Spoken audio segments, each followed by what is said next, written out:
ස්වර්ණමාලී මහසෑය තමයි තුන් ලෝකයේම මහසෑය, එකම මහසෑය. තුන් ලෝකයේම බුදුරජාණන් වහන්සේගේ වැඩිම ධාතුන් වහන්සේලා වැඩ ඉන්නේ රුවන්වැලි සෑයේ. කරඬුවක නෙවෙයි. ඒ ධාතුන් වහන්සේලාගෙන් බුදුරජාණන් වහන්සේගේ ශරීරය හැදිලා තියෙනවා. පිරිනුවම් පානවා වගේ.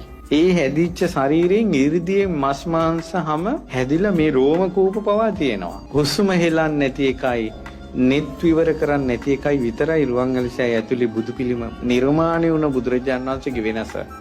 පිළිමයක් නෙවෙයි, ඉරිදියෙන් හැදිච්ච බුදු සිරුර රුවන්වැලි සෑය ඇතුලේ වැඩ ඉන්නවා. උතුරට හිසලා දකුණට පයලා බටහිරට මුහුණලා නැගෙනහිරට පිටුපා තමයි ඒ උතුම් බුදු සිරුර තියෙන්නේ.